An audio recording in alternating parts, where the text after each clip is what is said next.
ये सृष्टि केवल उसी की नहीं जो दिखती है। आंखें जो देख सकती हैं वह तो बस एक पर्दा है, एक बहुत पतला, बहुत नाजुक पर्दा, जिसके पीछे एक और दुनिया सांस लेती है। एक ऐसी दुनिया जहां न सूरज की रोशनी पहुंचती है, न किसी की दुआ काम आती है। सदियों से इस धरती पर दो समानांतर संसार चलते आए हैं, एक जिसमें हम रहते हैं, हंसते हैं, रोते हैं, मरते हैं, और दूसरा जिसमें वो रहते हैं जो मरकर भी नहीं मरे। प्रेत, दायन, अतृप्त आत्माएं, ये केवल डराने की कहानियां नहीं हैं। ये उन लोगों की सच्चाइयां हैं जो किसी अधूरी इच्छा के साथ, किसी अनकहे दर्द के साथ, किसी खौफनाक मौत के साथ इस दुनिया से गए और जा नहीं पाए। वे अटके रहे दो दुनियाओं के बीच की उस दरार में जहां न चैन है न मुक्ति। बस एक अंधेरा है जो कभी खत्म नहीं होता, और इस अंधेरे की अपनी एक भाषा है, अपना एक कैलेंडर है। जब चांद आकाश से गायब हो जाता है, जब अमावस्या की रात आती है, तब वह पर्दा और भी पतला हो जाता है। तब उस दूसरी दुनिया की ताकतें जागती हैं। काली शक्तियां जो महीनों से सोई हुई थीं, उस एक रात के लिए उठ खड़ी होती हैं। दायनें अपनी बेड़ियां तोड़ती हैं, भूत अपनी कब्रों से बाहर आते हैं, और जो जंगल दिन में बस पेड़ों और पत्तियों की भूमि होता है, रात में वह किसी और ही ब्रह्मांड का दरवाजा बन जाता है। हर गांव में एक ऐसा जंगल होता है जिसके बारे में बुजुर्ग बात नहीं करते, जिसके नाम के साथ एक चुप्पी आती है, एक डर आता है, एक पुरानी याद आती है जिसे भुलाने की कोशिश की जाती है। मध्य प्रदेश के एक छोटे से गांव मोहनपुरा के पास भी ऐसा ही एक जंगल था। उसे लोग काली खोह का जंगल कहते थे। कोई नहीं जाता था वहां, बच्चों को बचपन से ही सिखाया जाता था, शाम ढले उस तरफ मत जाना। लेकिन जो बाहर से आते हैं, जो शहरों में पले बड़े होते हैं, जिन्होंने विदेश की चकाचौंध देखी होती है, उन्हें इन बातों पर हंसी आती है। आदित्य, रोहन, प्रिया और नेहा चारों दोस्त थे। चारों ने साथ मिलकर इंडिया छोड़ा था। लंदन के एक नामी बिजनेस स्कूल से MBA किया था। 3 साल विदेश में रहे। 3 साल उस जिंदगी में जहां हर चीज लॉजिकल होती है, हर चीज का एक तर्क होता है, जहां भूत प्रेत सिर्फ हैलोवीन की पोशाकें होती हैं और अमावस्या बस कैलेंडर की एक तारीख। 3 साल में वे बहुत कुछ सीखे, बैलेंस शीट पढ़ना, मार्केट एनालिसिस करना, लीडरशिप स्किल्स। लेकिन एक चीज वे भूल गए। वे भूल गए कि इस देश की मिट्टी में कुछ और भी है, कुछ ऐसा जो किताबों में नहीं लिखा होता। MBA पूरी होते ही सबने तय किया, इंडिया वापस जाने से पहले एक ट्रिप, एक आखिरी मस्ती। और चूंकि आदित्य और प्रिया मोहनपुरा के पास के कस्बे से थे, तय हुआ कि वहीं जाएंगे। गांव देखेंगे, खेत देखेंगे, नदी देखेंगे, जंगल देखेंगे। प्रिया ने कहा था, यार असली इंडिया वहीं है। लंदन में बैठकर बहुत भूल गए हैं हम। किसी को नहीं पता था कि यह बात कितनी सच साबित होगी। फरवरी की शुरुआत थी। दिल्ली से ट्रेन पकड़ी, फिर एक छोटी सी बस, फिर आदित्य के मामा की पुरानी जीप में बैठकर मोहनपुरा के पास वाले कस्बे रतनगढ़ में पहुंचे। रात हो चुकी थी पहुंचते पहुंचते। आदित्य के मामा राम प्रसाद जी ने खाना बनाया था, दाल बाटी चूरमा। सबने खाया, हंसे बोले और सो गए। अगली सुबह एकदम ताजी थी। खेतों में ओस थी, हवा में मिट्टी और सरसों की खुशबू थी। चारों दोस्त उठे, चाय पी और आसपास घूमने लगे। रोहन लगातार फोटो खींच रहा था। यार इंस्टाग्राम पर डालूंगा, लोग जलेंगे। नेहा पगडंडी पर चलते हुए वीडियो बना रही थी। देखो कितना पीसफुल है, लंदन में इतना क्वाइट कहाँ मिलता। प्रिया गांव की औरतों से बात कर रही थी। आदित्य बस चुप चुप खेतों को देख रहा था। उसका बचपन यहीं बीता था। यहाँ की हर पगडंडी उसे याद थी। दोपहर को राम प्रसाद जी ने पूछा, कल क्या प्लान है? रोहन तुरंत बोला, मामा जी कोई जंगल वंगल नहीं है पास में? यार पिकनिक करना है, बारबेक्यू करना है, कुछ चिल करना है। रामप्रसाद जी का चेहरा एक पल के लिए बदला। एक अजीब सी रुकावट आई उनके चेहरे पर।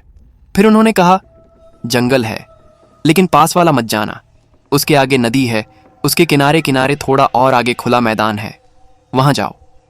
कौन सा जंगल नहीं जाना? नेहा ने पूछा जिज्ञासा से। काली खोह वाला, उधर मत जाना। क्यों मामा जी? रोहन ने मुस्कुराते हुए पूछा। रामप्रसाद जी ने एक लंबी सांस ली। बस उधर मत जाना, पुरानी बात है, कुछ अच्छा नहीं है उधर।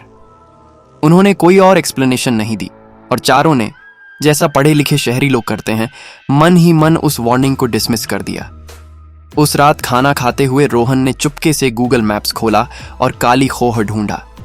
नक्शे पर एक घना हरा इलाका था, लगभग 5 किलोमीटर दूर। उसने बाकी तीनों को दिखाया। यार, यही जाना है। देखो कितना घना है, इंस्टाग्राम के लिए परफेक्ट कंटेंट मिलेगा। प्रिया थोड़ी झिझकी। मामा जी ने मना किया था। अरे यार, रोहन ने हाथ हिलाया, ये सब सुपरस्टिशन है। हम लंदन से एमबीए करके आए हैं, भूत प्रेत से डरेंगे? प्रिया चुप हो गई। नेहा राजी हो गई। आदित्य ने बस खिड़की के बाहर देखा। अगली सुबह, और यह बात वे तब नहीं जानते थे, अमावस्या थी। सुबह 10 बजे चारों निकले। रामप्रसाद जी उस वक्त खेत पर गए थे। किसी से कुछ नहीं बताया, बस एक बैग में खाना पानी, कुछ स्नैक्स, एक छोटा सा ब्लूटूथ स्पीकर, और निकल गए। रास्ता पहले पक्का था, फिर कच्चा हो गया, फिर बस एक पगडंडी रह गई। खेत खत्म हुए, झाड़ियां आईं, और फिर जंगल। काली खोह का जंगल पहली नजर में बहुत खूबसूरत लगा। पेड़ घने थे लेकिन रोशनी थी। सागौन के ऊंचे ऊंचे पेड़, उनके बीच से छन कर आती धूप, नीचे पत्तियों का मोटा बिछौना। देखो, नेहा ने कहा, यह डरावना कहाँ है, एकदम मैजिकल लग रहा है। रोहन ने फोटो खींची, कैप्शन सोचा, into the wild Madhya Pradesh edition. Aditya ने कुछ नहीं कहा। उसे एक अजीब सी बेचैनी हो रही थी, जैसे किसी ने उसके कंधे पर हाथ रखा हो। उसने पीछे देखा, कोई नहीं था। वे आगे बढ़ते रहे। जंगल के अंदर जाते जाते रोशनी कम होती गई, पेड़ और घने हो गए, आवाजें बदल गईं। पहले चिड़ियां थीं, अब बस हवा थी। एक अजीब किस्म की हवा जो बिना किसी दिशा के चलती थी, जो पत्तियों को उल्टी तरफ उड़ाती थी। यार, थोड़ा और अंदर चलते हैं, रोहन ने कहा। वो देखो, पानी की आवाज आ रही है, नदी होगी। सच में कहीं दूर से पानी की आवाज आ रही थी, एक हल्की सी कलकल। सबने सुना और उस तरफ चल दिए। और तभी प्रिया रुक गई। ये क्या है? वह एक पेड़ के पास खड़ी थी। उस पेड़ की छाल पर कुछ लिखा था, गहरे लाल भूरे रंग में।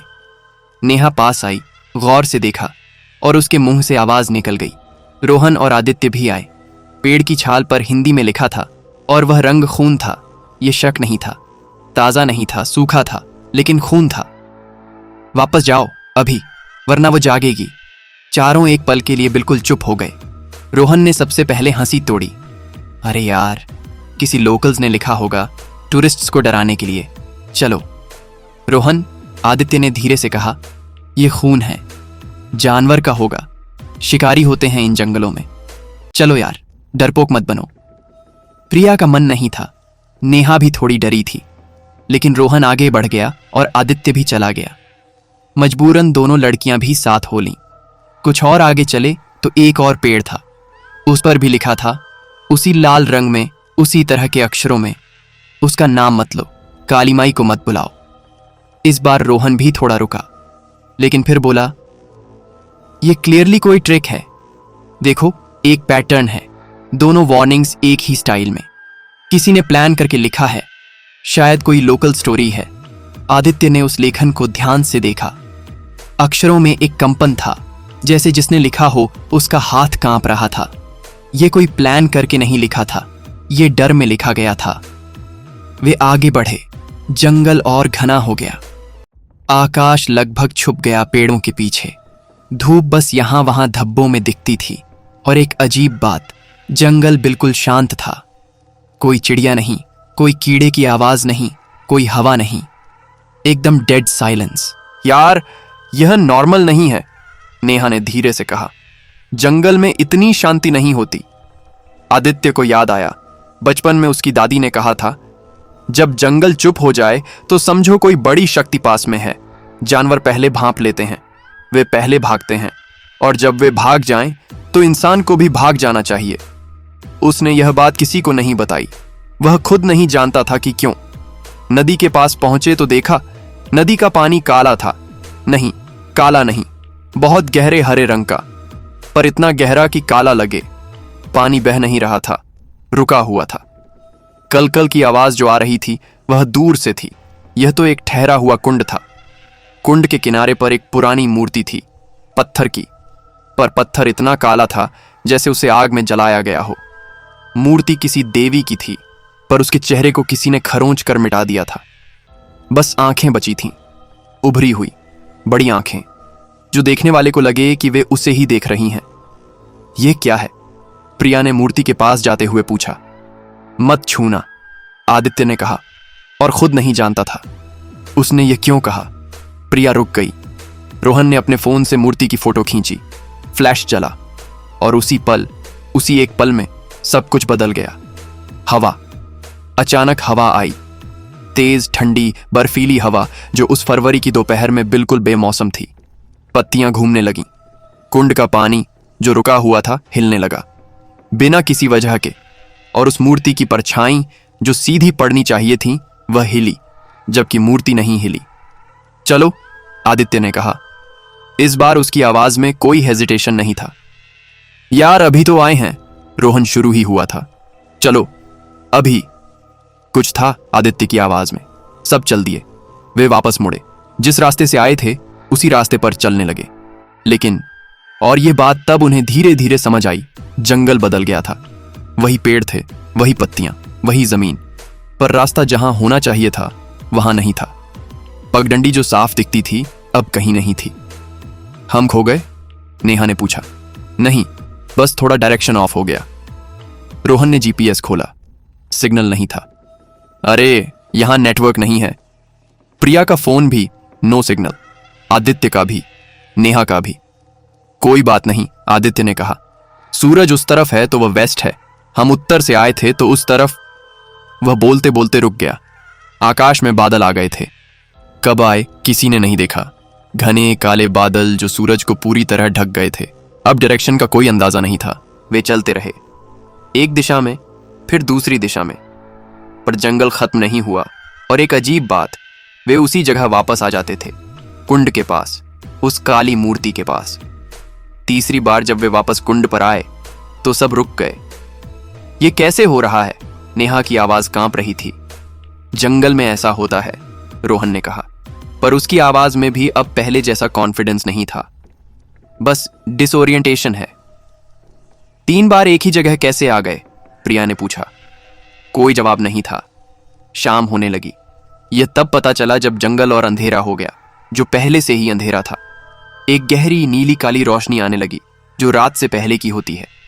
और तब प्रिया ने देखा, कुंड के दूसरी तरफ पेड़ों के बीच एक आकृति थी, खड़ी, सफेद कपड़ों में, बाल खुले, लंबे, नीचे तक। चेहरा नहीं दिख रहा था, बस वह खड़ी थी और हिल नहीं रही थी।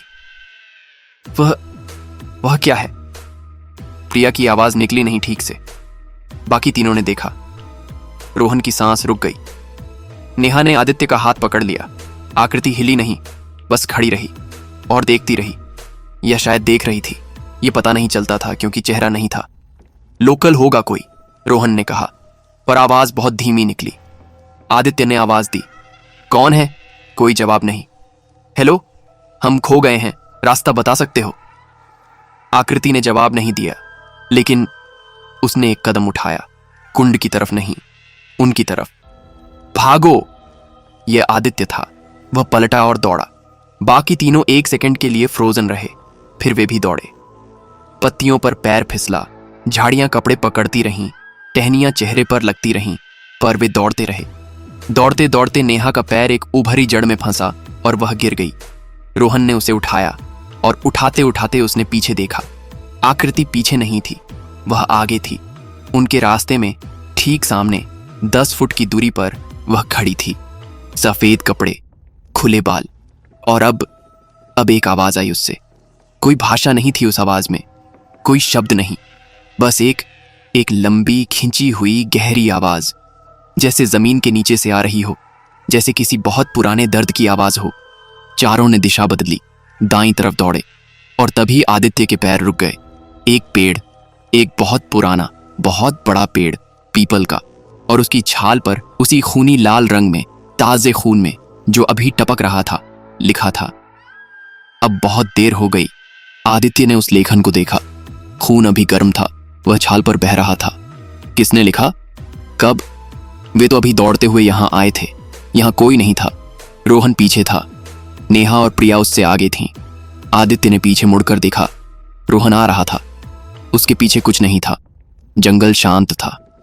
पर फिर रोहन रुक गया। आदित्य ने देखा रोहन के कंधे पर एक हाथ था, एक सफेद लंबी उंगलियों वाला हाथ। और वह हाथ रोहन के कंधे पर था, पर उसका मालिक रोहन के पीछे नहीं था। बस हाथ था हवा में रोहन के कंधे पर। रोहन को लगा जैसे किसी ने छुआ है। उसने नीचे देखा, हाथ देखा, और उसके मुंह से एक चीख निकली जो उसने पहले कभी नहीं निकाली थी। वह आगे की तरफ लपका, हाथ छूट गया और वह दौड़ा। चारों दौड़ते रहे। जंगल में अंधेरा बढ़ता जा रहा था और तब जैसे किसी ने एक दरवाजा खोला, वे एक खुली जगह में निकले। जंगल खत्म हुआ। सामने एक खेत था और दूर धुंध में गांव की रोशनियां दिख रही थीं। वे रुके, सब हाँफ रहे थे। रोहन झुक गया, घुटनों पर हाथ रखकर। नेहा रो रही थी, चुपचाप, बिना आवाज के। प्रिया का चेहरा सफेद था। आदित्य ने पीछे देखा। जंगल की सीमा पर वह आकृति खड़ी थी, अभी भी जंगल के अंदर अंधेरे में। बाहर नहीं आई, बस खड़ी थी और देख रही थी। चलो, आदित्य ने कहा। रुकना नहीं। वे गांव की तरफ चले, तेज कदमों से, और एक बार भी पीछे नहीं देखा। रामप्रसाद जी घर पर थे जब वे चारों लौटे। उनके चेहरे पर घबराहट और राहत का मिला जुला भाव था। जब उन्होंने चारों की हालत देखी, कपड़े फटे, चेहरे पर खरोंचे, आंखों में डर, तो वे समझ गए काली खोह गए थे। ये सवाल नहीं था, बयान था। रोहन ने जवाब नहीं दिया। नेहा अभी भी कांप रही थी। रामप्रसाद जी ने चुपचाप अंदर से एक कमरा खोला। एक छोटा सा कमरा जिसमें एक दीपक जल रहा था। एक पुरानी तस्वीर थी, काली माता की। उन्होंने दरवाजे के दोनों तरफ नमक छिड़का। आज रात यहीं रहो, कहीं मत जाओ, खिड़की मत खोलना। और सुनो, अगर रात में कोई आवाज आए, कोई नाम लेकर बुलाए, दरवाजा खटखटाए, कुछ मत करना, जवाब मत देना, अंदर मत आने देना। क्या होगा? प्रिया ने पूछा। रामप्रसाद जी ने उसकी आंखों में देखा। आज अमावस्या है। तुम उस जगह गए जहां नहीं जाना था। तुमने उसे देखा, और जो उसे देखता है वह उसे भी देखती है। अब वह जानती है तुम कहां हो। वह कौन है? आदित्य ने पूछा। रामप्रसाद जी कुछ देर चुप रहे, फिर बोले, उसे काली माई कहते हैं, पर यह वो काली माई नहीं जिनकी हम पूजा करते हैं। ये कुछ और है, बहुत पुराना, इस जंगल से भी पुराना। कहते हैं बहुत साल पहले एक औरत थी इस गांव में। उसे जादू आता था, काला जादू। उसने लोगों को नुकसान पहुंचाया, बच्चों को नुकसान पहुंचाया। गांव वालों ने उसे मारा। अमावस्या की रात, उस कुंड के पास, उसी मूर्ति के सामने। और उसके बाद? नेहा ने पूछा। उसके बाद उसकी आत्मा वहीं रुक गई। वह मरी नहीं, ठीक से। जो काला जादू उसने किया था, उसी ने उसे रोका। वह न मरी न जी। अमावस्या की हर रात वह बाहर आती है, और जो भी उसे देखे उस पर वह नजर रख लेती है। बाहर नहीं आ सकती जंगल से, लेकिन वह आने देती भी नहीं। जो उसे देख कर आया, वह रात गुजरी नहीं कि वापस खींचता है। खींचता है मतलब? रोहन ने पूछा। मतलब यह कि रात को तुम्हें खींच लेगी। तुम्हें लगेगा कि तुम्हें जाना है, बाहर जाना है, जंगल जाना है, और तुम जाओगे अपने आप, बिना जाने। इसलिए कहा, दरवाजा मत खोलना, जो भी आवाज आए। वह रात जो उन चारों की जिंदगी में एक ऐसा निशान छोड़ गई जो कभी नहीं मिटा। वह रात शुरू हुई। शुरुआत में सब ठीक था। रामप्रसाद जी ने खाना बनाया, किसी ने खाया नहीं। सब उस छोटे कमरे में बैठे थे। दीपक जल रहा था। बाहर से रात की आवाजें आ रही थीं। झींगुर, कहीं दूर एक कुत्ते का रोना। रामप्रसाद जी पास वाले कमरे में थे। लगभग 11 बजे नेहा को नींद आ गई। प्रिया ने उसे सोने दिया। आदित्य और रोहन जाग रहे थे। कोई बात नहीं हो रही थी। रोहन अपने फोन पर था। नेटवर्क तो था, पर वह कुछ कर नहीं रहा था, बस स्क्रीन को घूर रहा था। और तब 12 बजे रोहन उठा। यार, पानी पीना है। वह दरवाजे की तरफ बढ़ा। रामप्रसाद जी ने पानी अंदर रखा है, आदित्य ने कहा। वहीं पियो। अरे यार, बस बाहर जाकर आता हूं। नहीं, आदित्य तेज बोला। रोहन रुका। उसने आदित्य की तरफ देखा, और आदित्य ने देखा कि रोहन की आंखें थोड़ी अजीब थीं, जैसे नींद में हो, पर वह सोया नहीं था, जैसे कोई और उसे चला रहा हो। रोहन, बैठ जा। रोहन एक पल रुका, फिर जैसे किसी ने उसे झटका दिया, वह नॉर्मल हो गया। हाँ हाँ यार। वह बैठ गया। पता नहीं, अचानक वह चुप हो गया। क्या? पता नहीं, लगा जाना है, बहुत स्ट्रांगली लगा। आदित्य ने कुछ नहीं कहा। उसने दीपक के पास रखी माचिस उठाई और दरवाजे के नीचे वाली दरार में नमक भरा जो राम प्रसाद जी ने छोड़ा था। थोड़ा और कर दिया। रात का 1 बज रहा था। बाहर, खिड़की के बाहर एक आवाज आई, हल्की सी, किसी के रोने जैसी। नहीं, किसी बच्चे के रोने जैसी। नेहा की नींद खुली। उसने उठकर खिड़की की तरफ देखा। कोई बच्चा है बाहर, मत देखो, आदित्य ने कहा। पर आधी, नेहा मत देखो, मत खोलो। रोने की आवाज बढ़ी। अब एक नहीं, 2 आवाजें थीं, एक बच्चे की, एक किसी औरत की। औरत की आवाज पुकार रही थी, बेटा बेटा, धीरे धीरे, दर्द भरी आवाज में। प्रिया की आंखें भर आईं। आदि, कोई है वहां, कोई औरत अपने बच्चे को ढूंढ रही है, हम कैसे? प्रिया। आदित्य ने उसे देखा। याद है उस पेड़ पर क्या लिखा था? वापस जाओ, उससे पहले वाले पेड़ पर। उसका नाम मत लो, वह तुम्हें बाहर बुला रही है, वह वहीं है। प्रिया रुकी। फिर उसने खिड़की से हटकर दीवार से पीठ टिका ली। आवाजें बढ़ती रहीं। बाहर कुछ हिल रहा था। पेड़ों की छाया खिड़की पर पड़ रही थी। हवा नहीं थी, फिर भी पेड़ हिल रहे थे। और तब दरवाजा खटखटाया। 1 बार, 2 बार, 3 बार, फिर एक आवाज। और यह वह आवाज थी जो आदित्य को तोड़ने वाली थी।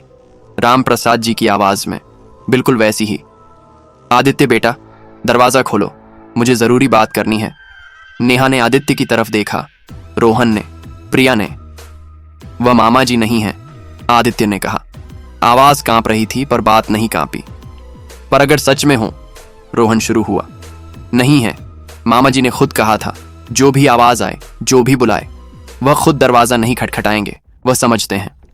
बाहर से फिर, आदित्य बेटा खोलो, ठंड है। आदित्य ने आंखें बंद कर लीं। उसने अपनी मुट्ठी भींची और कहा अपने आप से, नहीं। आवाज बदल गई। राम प्रसाद जी की आवाज गई। उसकी जगह एक और आवाज आई जो किसी इंसान की नहीं थी। एक ऐसी आवाज जिसका कोई स्रोत नहीं था, कोई दिशा नहीं थी, जो कमरे के चारों तरफ से एक साथ आती लगती थी।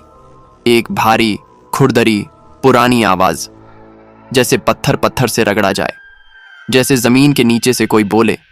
और उस आवाज ने हिंदी में एक ही वाक्य कहा, तुम मेरे पास आए थे, अब मैं तुम्हारे पास आई हूं। कमरे में दीपक बुझ गया। अंधेरा, पूरा अंधेरा। नेहा की चीख निकली, पर वह भी आधी, क्योंकि आवाज गले में ही फंस गई। प्रिया ने किसी का हाथ पकड़ा। रोहन का था। रोहन ने उसे छोड़ा नहीं। आदित्य ने अपने फोन की टॉर्च जलाई। रोशनी में कमरे के कोने में एक परछाई थी। दीवार पर कोने में एक औरत की परछाई खड़ी, बाल नीचे तक, पर कमरे में कोई नहीं था। आदित्य ने टॉर्च उस कोने पर रखी। परछाई थी, कोई नहीं था। परछाई ने हाथ उठाया। आदित्य ने टॉर्च का रुख रखा और परछाई ने धीरे धीरे एक उंगली उठाई और इशारा किया आदित्य की तरफ। माचिस, आदित्य ने कहा। माचिस दो। रोहन ने टटोलते हुए माचिस ढूंढी, दी। आदित्य ने दीपक जलाया। परछाई गई। दीपक की रोशनी में कमरा नॉर्मल था। चारों दीवारें, एक दरवाजा, एक खिड़की, कोई नहीं। बाहर की आवाजें बंद हो गई थीं। चारों बैठे रहे। कोई नहीं सोया, कोई नहीं बोला। बस दीपक जलता रहा और वे उसे देखते रहे। सुबह जब पहली रोशनी खिड़की के नीचे से झांकी, राम प्रसाद जी ने दरवाजा खटखटाया। इस बार उनकी आवाज अलग थी। आदित्य, सूरज निकला है, रात गई। आदित्य ने दरवाजा खोला। राम प्रसाद जी के चेहरे पर राहत थी। उन्होंने अंदर झांका, चारों को देखा। ठीक हो? हाँ, आदित्य ने कहा। रात कुछ हुआ? हाँ, पर हम नहीं गए। राम प्रसाद जी ने गहरी सांस ली। अच्छा किया। उस सुबह राम प्रसाद जी ने एक पुजारी को बुलाया। उन्होंने चारों के लिए कुछ किया। एक छोटा सा विधि विधान, कुछ मंत्र, कुछ राख जो उन्होंने माथे पर लगाई। अब जाओगे तो यह नहीं आएगी, पर सुनो, काली खोह के उस जंगल में कभी मत जाना, किसी को भी। और आज जो हुआ यह बताना मत। जिसे बताओगे वह भी खींचेगा। रोहन ने उस पूरे दिन एक शब्द नहीं कहा। दोपहर में वे रतनगढ़ से निकले।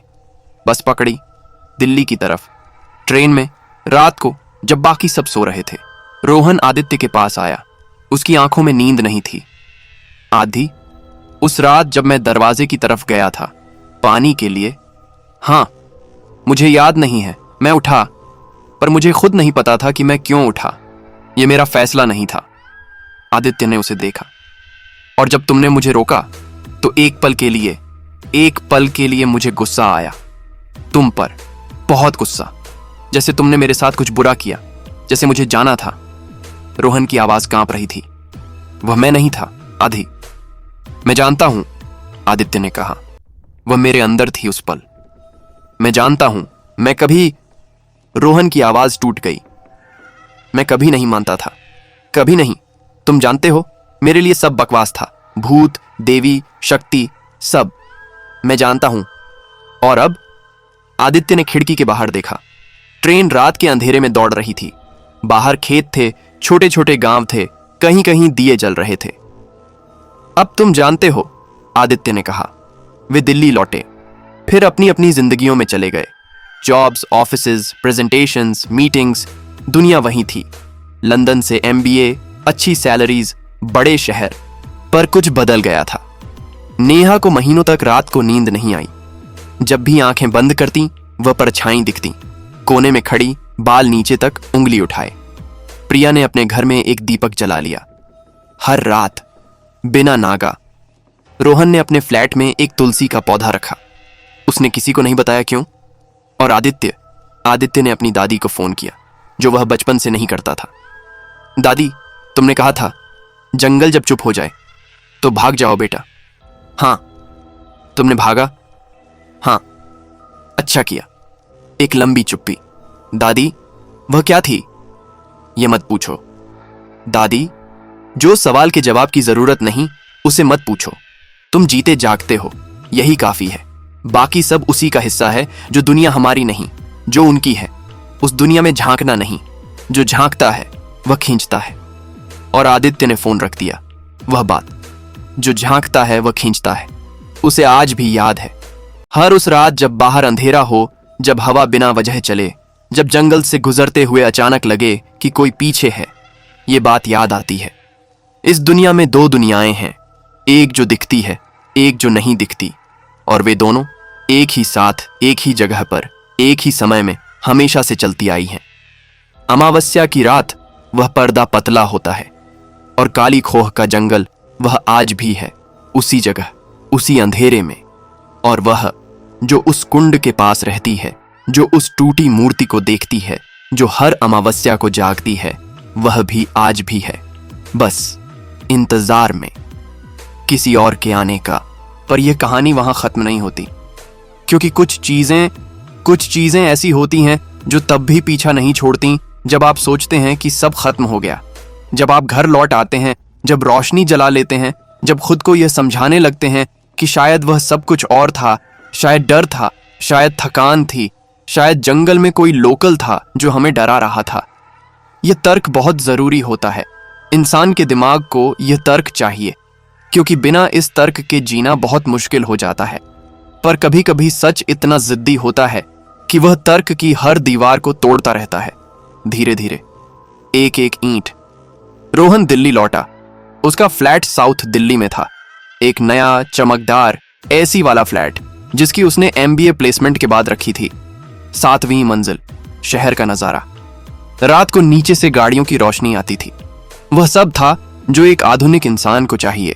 और फिर भी पहली रात जब वह बिस्तर पर लेटा, जब कमरे की बत्ती बुझाई, उसे वही महसूस हुआ, वही खिंचाव, वही फीलिंग कि उठना है, कि जाना है। कहाँ, यह पता नहीं, बस जाना है। पर उसने नहीं गया। उसने बत्ती जला ली और रात भर जलती रही। सुबह उसने खुद से कहा, थकान थी। अगली रात फिर वही हुआ, और अगली रात, और अगली रात। 1 हफ्ते बाद रोहन ने आदित्य को कॉल किया। यार, मुझे हर रात वही फील होता है। आदित्य चुप रहा। बत्ती जला के सोता हूं, पर फिर भी। राम प्रसाद जी ने जो राख लगाई थी, वह तो उसी दिन धुल गई। आदित्य ने सोचा, एक काम करो, दरवाजे के बाहर नमक रखो, हर रात। यार, ये साउंडिंग रिडिक्युलस है। रोहन, एक पॉज। ठीक है। रोहन ने नमक रखा। उस रात, पहली बार उस हफ्ते, वह खिंचाव कम था, पूरी तरह गया नहीं, पर कम था। नेहा के साथ जो हुआ वह अलग किस्म का था। नेहा मुंबई में थी। उसकी एक फाइनेंस फर्म में जॉब लगी थी। नई जगह, नए लोग, नई जिंदगी। दिन में सब ठीक था, पर रात उसके लिए एक अलग दुनिया हो गई थी। नींद आती नहीं थी, और जब आती थी, सपने में वही जंगल था, वही कुंड, वही काली मूर्ति, और वह सफेद कपड़ों वाली। सपने में वह करीब होती थी, बहुत करीब। और सपने में नेहा कुंड के पास खड़ी होती थी, और वह आकृति सामने होती थी, और नेहा देखती थी आकृति का चेहरा। पर हर बार ठीक उस पल में नींद खुल जाती थी। एक रात नींद नहीं खुली। उस रात नेहा ने चेहरा देखा, और उस सुबह नेहा ने प्रिया को कॉल किया। घंटों बात की, रोई, कांपती रही। प्रिया, वह चेहरा, वह हमारा चेहरा था, मेरा नहीं, पर हम चारों में से एक का। किसका? प्रिया ने पूछा। नेहा ने जवाब नहीं दिया। देर तक चुप रही, फिर बोली, मुझे नहीं पता, देखा पर याद नहीं, जैसे कोई याद करने नहीं देता। प्रिया के साथ कुछ और हो रहा था। प्रिया जयपुर में थी अपनी फैमिली के साथ। वह एक मार्केटिंग एजेंसी ज्वाइन करने वाली थी, पर उसे एक चीज परेशान कर रही थी। उसे लग रहा था कि उस जंगल में उसने कुछ छोड़ दिया है, कोई हिस्सा, जैसे वह पूरी नहीं है, जैसे कुछ वहीं रह गया। उसने किसी को नहीं बताया। दीपक जलाती रही, पूजा करती रही, पर वह खालीपन, वह एक छेद जैसा था जो भरता नहीं था। एक दिन उसने अपनी माँ को बस इतना बताया कि वह एक जंगल में गई थी और डर गई थी। माँ ने एक पुजारी को बुलाया। पुजारी ने प्रिया को देखा, उसकी आंखों में देखा, और बिना कुछ पूछे बोला, काली खो। प्रिया सुन्न हो गई। तुम वहां गई थी? हाँ। और तुमने उसे देखा? हाँ। पुजारी ने लंबी सांस ली। उसने तुम्हारा एक हिस्सा रख लिया है। यह वह करती है जो उसे देखें। वह उन्हें पूरी तरह नहीं जाने देती। एक धागा रहता है उसके और उस इंसान के बीच। तो अब क्या होगा? अगर तुम वापस नहीं गई, कभी नहीं, तो धागा कमजोर होता जाएगा सालों में। पर अगर तुम गई, या अगर तुमने उसे याद किया, उसके बारे में सोचा, उसका नाम लिया, तो धागा मजबूत होगा और वह खींचेगी। प्रिया ने उस दिन के बाद काली खोह का नाम नहीं लिया, उस जंगल के बारे में नहीं सोचा। कोशिश करती रही, पर भूलना तो उन्हीं चीजों का होता है जो कम असर करती हैं, और यह उनकी आत्मा पर लिखा जा चुका था।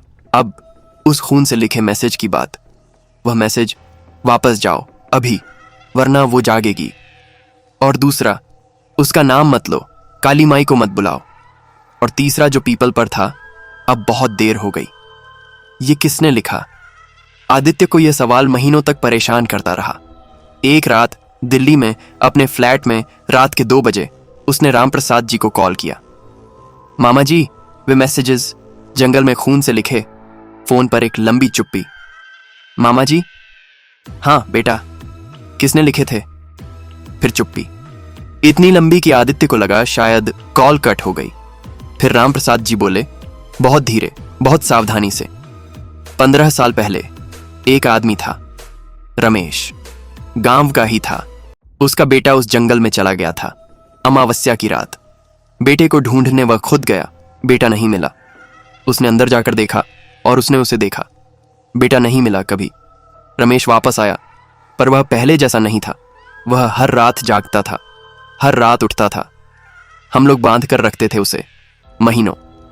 आदित्य सांस रोककर सुन रहा था। फिर एक दिन वह गया, हम लोग सोए थे। सुबह उठे तो रमेश नहीं था। जंगल में ढूंढा, नहीं मिला, कभी नहीं मिला। राम प्रसाद जी रुके, पर उससे 1 हफ्ते पहले रमेश एक रात अकेले निकला। हम नहीं जानते थे। वह जंगल में गया, पर इस बार जागते हुए, अपनी मर्जी से।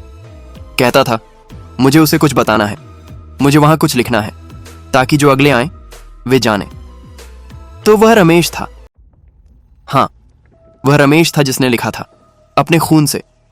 आदित्य का गला भर आया, और वह मैसेज जो ताजा था, जो उस रात ताजा था जब हम वहां थे, सबसे लंबी चुप्पी। मामा जी। बेटा, राम प्रसाद जी की आवाज बहुत धीमी हो गई। रमेश को गए 15 साल हो गए हैं, पर हर साल, हर अमावस्या उन पेड़ों पर ताजा लिखावट मिलती है। गांव के लोग जानते हैं, कोई नहीं जाता देखने, पर जो गए हैं उन्होंने बताया है वह ताजा होता है हर बार। मतलब जो रमेश ने सोचा था कि वह चेतावनी देने के लिए कर रहा है, उसने जो किया उससे वह भी वहीं का हो गया, वह भी उसी का हिस्सा हो गया। और अब वह भी वहीं है, उसी जंगल में, उसी कुंड के पास, और हर अमावस्या को वह लिखता है। शायद अभी भी सोचता है कि बचा रहा है किसी को। शायद उसे खुद पता नहीं कि वह अब क्या है। फोन रखने के बाद आदित्य काफी देर तक चुप बैठा रहा। रमेश, एक बाप जो अपने बेटे को ढूंढने गया और खुद खो गया, और आज भी उन पेड़ों पर खून से लिखता है, आज भी चेतावनी देने की कोशिश करता है। पर वह नहीं जानता कि उसकी चेतावनी लोगों को रोकती नहीं बल्कि और खींचती है। जिज्ञासा इंसान की सबसे बड़ी कमजोरी है। और काली माई, वह जंगल की उस औरत की आत्मा जो मरकर भी नहीं मरी, वह शायद रमेश को जानबूझकर लिखाती है, ताकि लोग आएं, ताकि वह देखे, ताकि वह नजर रखे, ताकि धागे बनते रहें। आदित्य ने उस रात एक काम किया। उसने एक डायरी निकाली, पुरानी, जो उसकी दादी ने दी थी कभी। उसमें उसने वह सब लिखा जो हुआ था, हर डिटेल, शुरू से आखिर तक, उस जंगल का, उस कुंड का, उस मूर्ति का, उस रात का, राम प्रसाद जी की बात का, रमेश की कहानी का। और अंत में लिखा, यह डायरी उस व्यक्ति के लिए है जो कभी रतनगढ़ के पास काली खोह जंगल जाने की सोचे। ये मत जाओ, अगर गए तो वापस आ जाओ, रुको मत, देखो मत, सुनो मत, और अगर रात हो जाए तो दरवाजा मत खोलो। उसने डायरी बंद की, रखी। कुछ महीने बीते, जिंदगी चलती रही। रोहन की जॉब अच्छी चल रही थी। नेहा के सपने कम हो गए थे, पूरे गए नहीं पर कम हो गए। प्रिया ने एक नई शुरुआत की थी। आदित्य ने अपनी दादी से मिलने जाने का प्लान बनाया, पर फिर 6 महीने बाद रोहन का एक मैसेज आया। ग्रुप में, चारों का एक व्हाट्सएप ग्रुप था, MBA गैंग, जो आजकल बहुत कम यूज होता था। मैसेज था, यार, मेरे एक कॉलीग हैं, उनका एक ग्रुप है, वे एक एडवेंचर ट्रिप प्लान कर रहे हैं किसी हॉन्टेड जगह पर। किसी ने उन्हें सजेस्ट किया है मध्य प्रदेश में एक जगह, काली खोह। ग्रुप में कुछ देर तक कोई रिप्लाई नहीं आया। फिर प्रिया ने लिखा, रोहन, उन्हें रोको, मैं कोशिश करूंगा, पर वे सुनेंगे नहीं। कह रहे हैं इंस्टाग्राम पर किसी ने पोस्ट किया है उस जगह का, बहुत वायरल हुआ है, बहुत लोग जाना चाह रहे हैं। आदित्य ने वह मैसेज पढ़ा और उसे रमेश याद आया। एक बाप जो बेटे को बचाने गया और खुद खो गया, जो आज भी खून से लिखता है, जिसकी चेतावनी लोगों को रोकती नहीं, बुलाती है। आदित्य ने रोहन को कॉल किया। उन्हें रोकना नहीं है। क्यों? रोहन ने चौंक कर पूछा। क्योंकि जितना ज्यादा तुम रोकोगे उतना ज्यादा वे जाना चाहेंगे। हमें खुद उनसे मिलना होगा, उन्हें पूरी बात बतानी होगी। मेरी डायरी है, वह दिखानी होगी। और अगर तब भी वे जाना चाहें तो हम कुछ नहीं कर सकते, कुछ नहीं। और अगर वे चले गए तो वही होगा जो हमारे साथ हुआ, या उससे भी बुरा। रोहन चुप रहा। रोहन, हम बच गए। हम इसलिए बचे क्योंकि राम प्रसाद जी थे, क्योंकि वह कमरा था, क्योंकि वह दीपक था। उन लोगों के पास वह कुछ नहीं होगा। वे इंस्टाग्राम के लिए जाएंगे, रात में रुकेंगे, और वह उन्हें जाने नहीं देगी। रोहन ने अपने कॉलीग से मुलाकात की। आदित्य भी आया, डायरी दिखाई, पूरी बात बताई। कुछ लोगों ने सुना, कुछ ने हंसी में उड़ाया। एक लड़के ने कहा, भाई, आप लोगों को जंगल में कोई लोकल मिला होगा जो टूरिस्ट्स को डराता है, बड़ा धंधा है इसका। आदित्य ने उसे देखा और उसे याद आया, रोहन ने भी यही कहा था, उस जंगल के बाहर, पहले पेड़ के पास। अरे यार, लोकल्स ने लिखा होगा, कुछ नहीं कह सकते थे, बस वापस आ गए। उस ग्रुप के 5 लोग काली खोह गए। 1 हफ्ते बाद उनमें से 3 वापस आए, 2 नहीं आए। जो 3 आए उनमें से एक ने रोहन को कॉल किया, बहुत रात को, कांपती आवाज में, और बस इतना कहा, तुम सच कह रहे थे, और फोन काट दिया। रोहन ने यह आदित्य को बताया। आदित्य ने कुछ नहीं कहा, उसने बस अपनी डायरी खोली, उन 2 लोगों के नाम लिखे जो वापस नहीं आए, और फिर रमेश का नाम लिखा, और उसके बेटे का नाम जो राम प्रसाद जी ने कभी नहीं बताया था। तो वह खाली छोड़ दिया। यह जगह इंसानों की नहीं थी, यह हमेशा से नहीं थी। और जो भी वहां गया, जिज्ञासा से, साहस से, नासमझी से, उसने कीमत चुकाई। कुछ ने जान की कीमत चुकाई, कुछ ने नींद की, कुछ ने एक हिस्से की।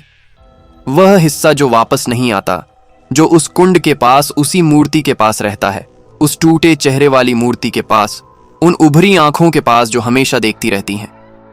आदित्य आज भी कभी कभी रात को जागता है, बिना किसी वजह के, और उस पल में, उस एक पल में उसे लगता है कि कहीं दूर, बहुत दूर, एक जंगल में, एक कुंड के पास, एक पुरानी टूटी मूर्ति के पास कुछ है जो जागता है, जो सांस लेता है, जो याद रखता है। और वह उसे भी याद रखती है, हमेशा के लिए, क्योंकि जो उसे देख ले वह उसका हो जाता है। पूरी तरह नहीं, पर थोड़ा थोड़ा, धीरे धीरे, एक धागे से, एक ऐसे धागे से जो दिखता नहीं, जो महसूस नहीं होता, पर जो कभी टूटता नहीं। और अमावस्या की हर रात, जब चांद आकाश से गायब होता है, जब काली शक्तियां जागती हैं, जब वह पर्दा पतला होता है दो दुनियाओं के बीच का, उस धागे में एक हल्की सी खिंचाव आती है, बस याद दिलाने के लिए कि वह भूली नहीं, कि वह है, कि काली खोह का जंगल है, कि कुंड है, कि मूर्ति है, और कि अगर कोई आए वह इंतजार में है, हमेशा से।